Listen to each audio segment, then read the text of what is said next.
Hello, friends. Van Wright here, member of Trinity Lutheran Church. Many of you know me from my work as a deacon at church. I love talking to people and greeting them when they come into the worship services. I really enjoy that. Or you might know me from my work at Bowling Green, doing a little bit of recruiting, talking with guests and friends and family who visit the campus and trying to help them with their college search process.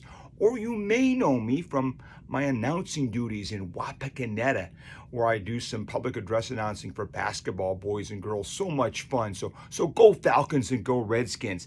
I do a lot of that kind of work. I love that type of communication, upfront and open, and lots of excitement.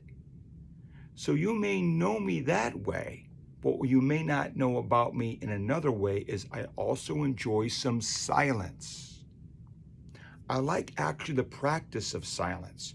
Pastor Melody and Vicar Deb are making these videos to encourage us to use the gift of silence and to use that time to listen for God's wisdom.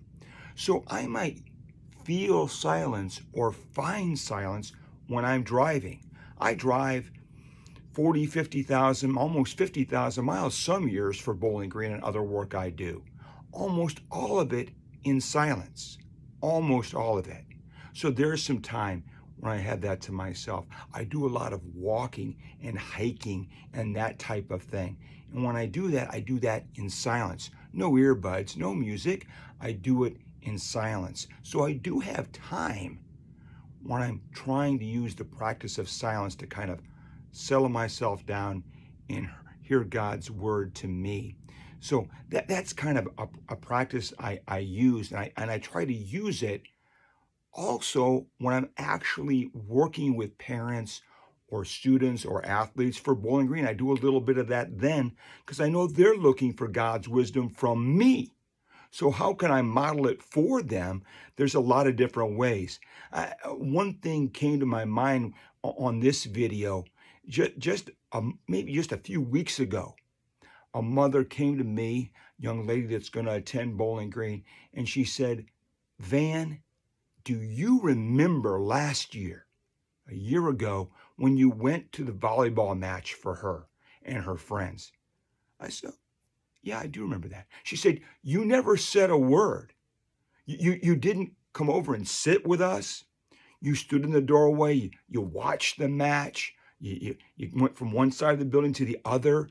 It wasn't even your own high school. It wasn't your own school. You just came in and watched her play and some of her friends play and the other team play, applauded a few points, and never even really spoke to anyone. You were just there in all your Bowling Green gear. I said, yeah, I remember doing that.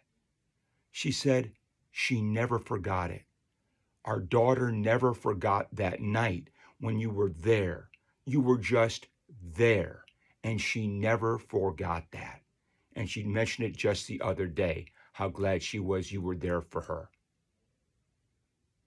And I never said a word to her during that time.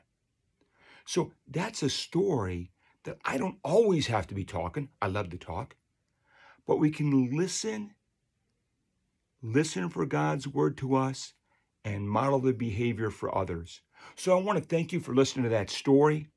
My friends, I encourage you this week to keep listening, keep praying with me, keep being a part of God's story. So let's go, disciples of Jesus. See you later, and thank you.